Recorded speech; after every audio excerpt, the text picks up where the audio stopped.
Olá pessoal, aqui quem fala é o Clídio Vasconcelos. Estamos de volta para mais um Guerra e Política, o quadro semanal sobre geopolítica e assuntos militares aqui no Farol Brasil.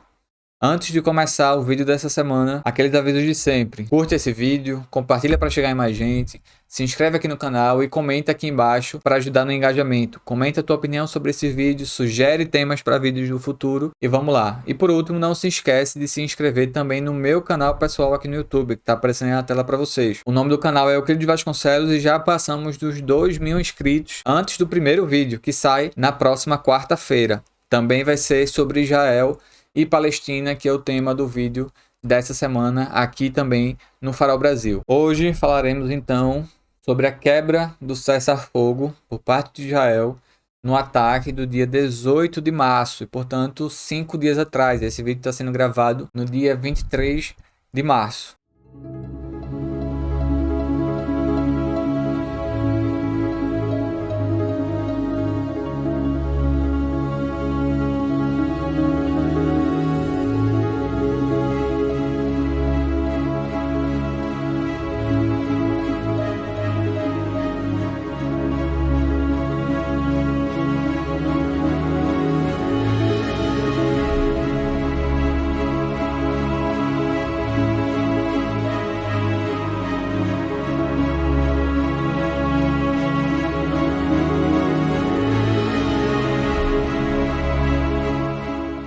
No dia 18 de março, e portanto 6 dias atrás, se você está vendo esse vídeo já na segunda-feira em que ele sai, Israel anunciou a quebra unilateral do cessar-fogo e a retomada dos ataques sobre a faixa de Gaza. Em uma única noite de ataques, em uma única leva de ataques a partir de bombardeios aéreos e de bombardeios a partir da fronteira, usando tanques, inclusive com algumas operações também em Rafah, perto da fronteira com o Egito, 400 palestinos foram mortos por Israel. Desses 400, cerca de 200 foram crianças e cerca de 100 foram mulheres.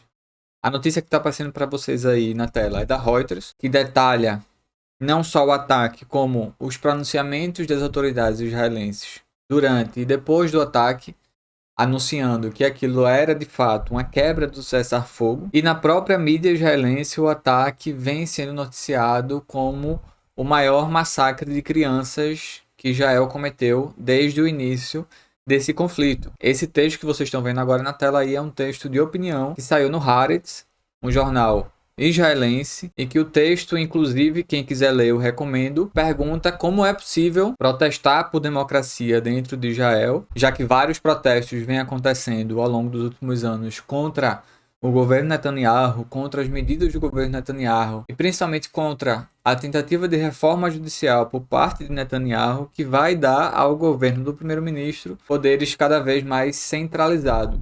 E esse texto do Haaretz discute ou se pergunta como é possível protestar por democracia em Israel, enquanto em Gaza o país comete massacres como esses. Um spoiler aqui, não é possível. Essa noção de que Israel é a única democracia do Oriente Médio é falsa. Israel é um estado teocrático, Israel é um apartheid racial, tal qual foi a África do Sul, algumas décadas atrás. Israel só faz o que faz, só faz o que quer, porque tem o apoio incondicional dos Estados Unidos garantindo a sua retaguarda. Então tá aqui mais um desses vários dilemas hipócritas da democracia liberal. Enquanto internamente os israelenses estão protestando não contra a guerra em Gaza necessariamente.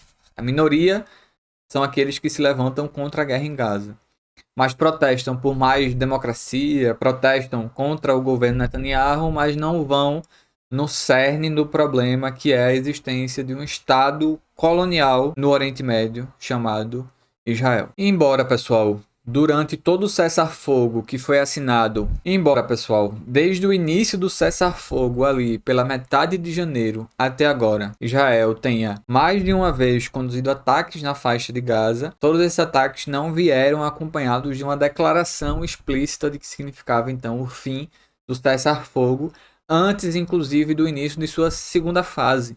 A primeira fase do cessar-fogo envolvia troca de prisioneiros, tanto prisioneiros feitos pelo Hamas no ataque de 7 de outubro, quanto prisioneiros palestinos nas prisões de Israel, que são cerca de 10.000 hoje em dia. E desses 10 mil palestinos nas prisões de Israel, cerca de 4 mil se encontram sob um regime chamado prisão administrativa, que nada mais é que um recurso legal que o Estado israelense dá a si mesmo de prender pessoas sem declaração formal, sem denúncia formal, mantê-las presas sem julgamento e, o mais importante, é um regime que inicialmente garante que as pessoas fiquem presas por um período de 6 meses, mas esse período pode ser renovado de maneira indefinida.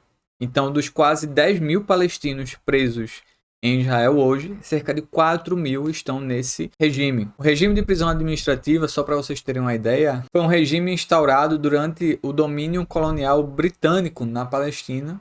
E o Estado de Israel, como um bom Estado colonial, herdou esse e outros vários recursos dos seus pais colonizadores. Quem tiver curiosidade sobre o tema dos sequestros do Hamas, os prisioneiros palestinos nas prisões de Israel e como essas duas coisas dialogam, porque no fim das contas, os reféns israelenses na mão do Hamas nada mais são do que prisioneiros de guerra feitos para trocar por palestinos nas prisões de Israel. Quem quiser entender um pouco mais sobre essa lógica e sobre como diversas organizações de resistência pelo mundo utilizaram a tática dos sequestros para libertar seus prisioneiros nas mãos de um Estado inimigo, pode conferir um texto que eu publiquei na revista Ópera em março do ano passado. O nome do texto, que está aparecendo na tela aí para vocês, é A Lei de Execução de Palestinos e os Sequestros do Hamas. Mas a pergunta que fica é, por que Israel rompeu com o cessar-fogo e o que vem pela frente? O primeiro ponto a se observar é que esse cessar-fogo foi... O primeiro ponto a se observar, pessoal, é que esse cessar-fogo ele foi imposto a Israel no início do ano. Antes mesmo de tomar posse, Donald Trump e sua equipe conduziram uma série de negociações diretamente com o Estado de Israel e diretamente com o próprio Netanyahu para conseguir uma pausa no genocídio em curso na Palestina. É claro que essa negociação e essa imposição de um cessar-fogo não aconteceu porque Trump e os republicanos são mais simpáticos à causa palestina. Pelo contrário, agora Netanyahu e Israel têm no governo dos Estados Unidos um aliado incondicional, se é que é possível dizer que havia alguma ponderação durante o governo Biden. Essa ponderação não havia, mas historicamente os democratas cultivavam uma imagem, cultivam ainda na ilusão de alguns, uma imagem mais progressista, uma imagem que não se sustenta e cai por terra quando a gente observa que esse genocídio começou e se estendeu durante a administração democrata, que garantiu não só o apoio diplomático e econômico, mas também um apoio militar, um apoio também irrestrito para Israel. Mas, diante da força das manifestações de solidariedade ao povo palestino também dentro dos Estados Unidos, podemos afirmar, sem dúvida nenhuma, que o tema do genocídio do povo palestino em curso ajudou a derreter os votos, ou ajudou a derreter o apoio do Partido Democrata. Diante dessa realidade, diante do fato de que o tema da guerra em Gaza já havia se convertido em um tema de política interna e de popularidade eleitoral, Trump usou o trunfo de conseguir ou de impor a Israel um cessar-fogo, agora estamos vendo que um cessar-fogo temporário, como uma das bandeiras do início do seu governo. Claro, essa imposição do cessar-fogo em Gaza veio acompanhada de uma carta branca para uma ofensiva israelense na Cisjordânia, também em território palestino. Mas agora, depois do dia 18 de março, inclusive com declarações do governo israelense de que o ataque do dia 18 de março foi um ataque autorizado pelos Estados Unidos. A notícia está aparecendo na tela para vocês. Então, se Israel nunca quis um cessar-fogo e foi obrigado a aceitá-lo 2 meses atrás, agora ele recebeu carta branca do seu patrão em Washington para continuar a ofensiva sobre os palestinos em Gaza. O governo Netanyahu, pessoal, é um governo que aparenta e, em alguma medida de fato, sempre está nas cordas. Netanyahu enfrenta uma série de denúncias por corrupção internamente, embora seja bem significativo que as denúncias contra Netanyahu em Israel sejam por corrupção e não por genocídio. E aqui já tem um indicativo interessante para a gente pensar se o problema de fato é o governo Netanyahu exclusivamente ou a existência do Estado de Israel em sua origem. Mas diante dessas várias acusações a que está sujeito o governo Netanyahu, vários analistas costumam falar que Netanyahu está sempre à beira da queda,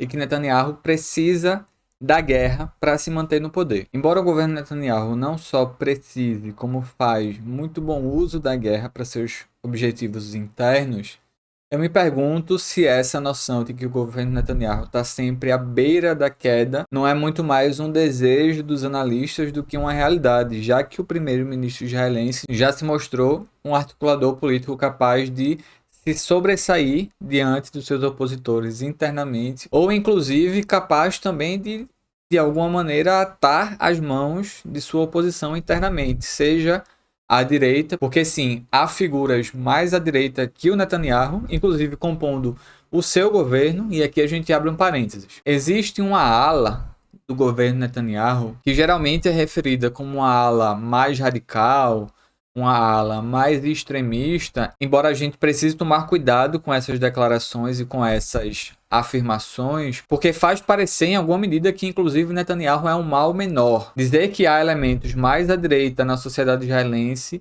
não pode se confundir com acreditar que Netanyahu é um mal menor diante desses elementos, porque inclusive essa noção e essa argumentação é bastante útil ao governo Netanyahu. Mas, de fato, existem elementos ainda mais à direita que Netanyahu. E uma dessas figuras, e a mais famosa de todas, é o ministro da Segurança Nacional, Itamar Ben-Gvir. Tá aparecendo aí na tela para vocês. Ben-Gvir, pessoal, na verdade foi ministro da Segurança Nacional até o cessar-fogo e saiu do governo por causa do cessar-fogo. Por se opor ao cessar-fogo, ele abandonou o governo Netanyahu e agora ele acabou de retornar. Ben-Gvir e mais duas figuras do seu partido anunciaram o retorno ao governo Netanyahu por causa do retorno da guerra em Gaza. O partido de Ben-Gvir, cuja tradução do hebraico é poder judeu ou poder judaico, é um partido fundamentalista religioso, um partido de extrema direita e um partido que segue uma tradição, uma corrente política conhecida como carranismo ou o fascismo judeu. Sim, ele existe e talvez no futuro a gente tenha um vídeo ou um texto em específico tratando do carranismo, suas origens e sua presença em Israel hoje. E além da retomada dos ataques sobre a faixa de Gaza, Israel retomou também os ataques sobre o Líbano. Então tem uma coisa bem curiosa de se observar aqui. Israel ataca a faixa de Gaza, Israel ataca os palestinos da Cisjordânia, Israel avança com seus colonos, tomando mais território palestino na Cisjordânia, e não esconde seus desejos de anexar a faixa de Gaza e de expulsar os palestinos que lá vivem. Israel ataca também o Líbano, Israel ataca também a Síria, e ainda assim Israel consegue ser mostrado na maioria dos noticiários como a vítima da situação. Postura de vítima essa que é reforçada por todos os grandes veículos da mídia brasileira, inclusive. A mídia brasileira consegue a proeza de ser mais pró-Israel do que a mídia israelense e do que a mídia estadunidense. Então, pessoal, não há dúvida nenhuma que essa volta dos ataques sobre Gaza faz parte de um projeto de escalada do conflito. Assim como a volta dos ataques sobre o Líbano, de onde Israel não se retirou por completo, embora no cessar-fogo assinado sobre a situação no Líbano, Israel tenha se comprometido a se retirar do país, isso não aconteceu. Tudo isso faz parte de um projeto de escalada ainda maior do conflito na região. Alguns de vocês devem estar se perguntando enquanto assistem esse meu vídeo, mas e o Hamas? Pessoal, esse conflito não é, nem nunca foi sobre o Hamas. Inclusive um dia aqui no Farol Brasil ou lá no meu canal, eu vou fazer um vídeo maior, mais completo, sobre a fundação do Hamas e sobre as relações de Israel com o Hamas. O Hamas surge no final da década de 80, pessoal. Desde muito antes da fundação do Hamas, Israel já avança sobre os palestinos, Israel já tem um projeto de colonização do território, de tomada da terra do povo palestino e de limpeza étnica na região. Quando o Hamas surge como uma organização fundamentalista religiosa, uma organização de fundamentalismo islâmico, que por muito tempo é financiada e incentivada por Israel para combater as organizações laicas da resistência palestina. Organizações que sempre foram muito fortes entre o povo palestino. Organizações laicas e não religiosas.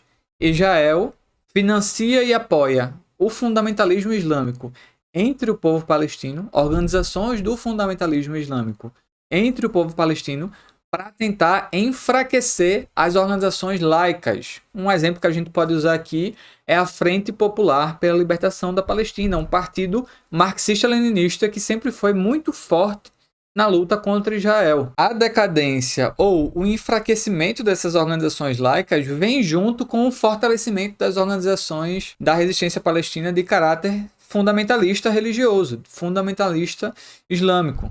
Israel literalmente criou os corvos que depois bicaram seus olhos. Mas o Hamas é hoje a organização mais forte, mais bem estruturada e mais organizada e a única capaz de oferecer alguma resistência ou algum incômodo a Israel. Então, sempre que me perguntam a minha opinião sobre o Hamas, eu digo a mesma coisa. O Hamas é um movimento do fundamentalismo religioso islâmico. Eu não tenho nenhuma simpatia pelo programa político do Hamas, que é um programa fundamentalista. Mas eu não tenho um exército para colocar à disposição do povo palestino. Adoraria tê-lo, mas não tenho. E eu sempre faço a mesma pergunta. Se fosse a sua terra, se fosse o Brasil, passando por aquilo que hoje passa o povo palestino, eu não faria coro a nenhuma condenação de nenhuma organização que lutasse contra essa ocupação, fosse ela fundamentalista ou não. E é muito importante que a gente tenha sempre isso em mente. Nem essa guerra, nem a violência de Israel contra o povo palestino é sobre o Hamas, porque ela já existia muito antes do Hamas existir. Hamas, que por muito tempo foi favorecido por Israel, tentando enfraquecer outras organizações palestinas, e o Hamas, que se converteu na principal organização da resistência palestina contra Israel. Os ataques de Israel sobre o Líbano, por exemplo, ou a ofensiva de Israel sobre a Síria, agora que caiu o governo de Bashar al-Assad, tudo isso faz parte de um grande projeto de colonização do Oriente Médio, que não é nem um pouco dissimulado. Há outro tema que merece um vídeo especial. É engraçado porque no meu último vídeo aqui no quadro, aquele que foi sobre a Europa, diante do fim da guerra na Ucrânia, alguém comentou que ao longo do vídeo eu falo sobre outros vários temas que merecem um vídeo em especial, mas é isso, pessoal. Tem muita coisa que carece de aprofundamento e que não dá para fazer tudo ao mesmo tempo num único vídeo. Existe um projeto chamado o Projeto da Grande Israel, cujo termo em hebraico vai estar aparecendo para vocês aí na tela, mas a minha pronúncia do hebraico não é nem um pouco legal, porque eu não sei nem para onde vai isso. E é um projeto israelense de colonização de boa parte do Oriente Médio. Esse mapa que vocês estão vendo aí agora é o mapa do que seria a Grande Israel. Observem uma coisa. Observem esse mapa, pessoal, que esse projeto da Grande Israel, ou dessa terra de Israel, pega parte do Egito, pega parte considerável da Arábia Saudita, pega toda a Jordânia, pega quase toda a Síria, pega quase todo o Iraque. Então, Israel tem sim um projeto de longo prazo de tomada e colonização de praticamente todo o Oriente Médio. Isso não significa, é claro, que o governo Netanyahu ou o Estado israelense acredite que no momento, ou que agora é o momento em que vai conseguir concretizar todo esse plano de controle dessa região de instauração da Grande Israel ou da Terra de Israel. Não se trata disso, porque inclusive é uma série de outros imperativos geopolíticos que fazem desse plano quase que impossível de ser estabelecido em sua completude. Basta pensar que esse plano envolve quase metade da Arábia Saudita. Mas isso serve para indicar que a violência israelense sobre a Palestina não vai parar na Palestina. A violência israelense sobre o Líbano não vai parar no Líbano. Sobre a Síria também não vai parar na Síria. Israel acaba sendo uma ponta de lança dos Estados Unidos na região. E o fato de ser esse representante do imperialismo estadunidense no Oriente Médio, conseguindo, inclusive, em vários aspectos, pautar também a política interna e externa dos Estados Unidos, Israel vai continuar com sua onda de violência, enquanto o mundo inteiro assiste sem tomar medidas que de fato possam alterar os rumos desse genocídio em curso. Já falei várias vezes e vou repetir. Esse é o genocídio mais bem documentado da história humana. E de pouco adiantou toda essa documentação. Enquanto não forem tomadas medidas de boicote econômico, de isolamento econômico do Estado de Israel, de interrupção das relações diplomáticas e comerciais com o Estado de apartheid racial e que conduz um genocídio em pleno século XXI, pouca coisa vai mudar. Isso para a gente não entrar na discussão sobre como é possível parar Israel de uma vez por todas. Se é possível e como, porque isso passa sim pela questão militar. Então é isso, pessoal. Ficamos aqui por hoje. Foi um vídeo um pouco mais curto, tentando trazer alguns elementos mais gerais para entender a situação atual na Palestina. Quarta-feira sai um vídeo lá no meu canal, tá aparecendo de novo aí na tela para vocês o print. Se inscreve lá, ativa o sininho para acompanhar, que o primeiro vídeo vai ser também sobre Israel e Palestina, fazendo um recorte mais específico sobre como as crianças palestinas são também um alvo prioritário da ofensiva israelense. Então se inscreve lá, que em breve a gente se encontra.